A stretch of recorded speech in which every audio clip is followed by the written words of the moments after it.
it prepares America for what it's like to present a business proposal. And you guys do such a great job. Mark, I'll start with you. You've been, associated with this since almost the very beginning. What has changed about the show? I mean, people now know what to expect when they come on the show. So they're a lot more rehearsed. They know what the sharks are going to say and do for the most part. We still kind of mess them up every now and then.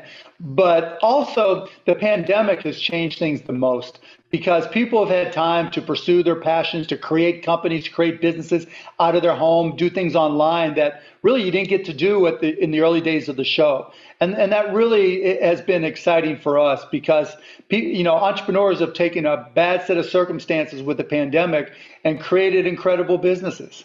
I think it shows the type of grit that Americans do have when given the proper tools. Emma, talk to me a little bit about your experiences now with Shark Tank.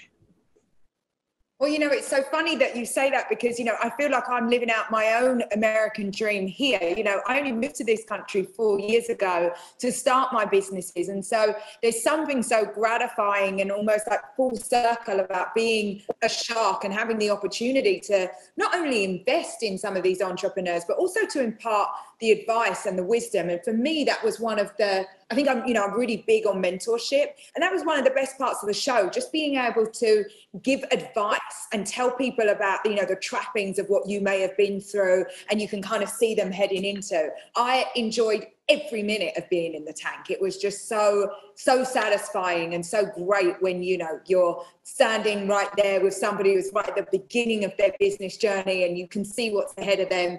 It was actually like a bit of a dream come true, honestly. The set is so simple. It is all about presentation, Mark. Are you surprised at some of the things that you've turned down that have actually made it big? Yeah, I mean, there's a couple. Like Spikeball is my all-time miss. They came on, they're just begging me to do a deal with them. And I was like, no, I don't want to help you set up leagues. I already have one team I have to deal with. And they were small and they just blew up. And every time I go someplace and my kids' friends are playing it, or you're at the beach and people are playing it all across the beach, a little part of me gets upset. Emma, how about you? I mean, are there those things that you kind of had second thoughts about investing in and all of a sudden, bam, it hits? Not yet. I mean, I'm sure it's going to happen, but I'm too early in my shark journey for that to be the case.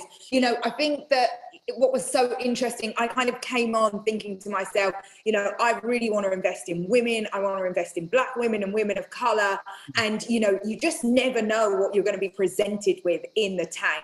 And that's what's the beauty of that show. You're constantly surprised by what takes you. So, I found it amazing that we can make those kind of decisions in that, short amount of time after having just heard the presentations. And so we'll see. I'm sure I'll have a few regrets.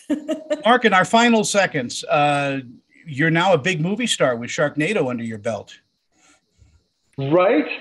I was good. My acting skills are great. And you're going to see me with another guest shark, Kevin Hart, in his Beverly Hills, The House Husbands of Beverly Hills. So stay tuned. There's more. Perfect. You guys have a great afternoon in Shark Tank on ABC. It is just a juggernaut of a show. And all the best to you and the cast and Mark and even his wife, his beautiful wife, Roma. Thank you. Bye-bye. Thanks, Tony.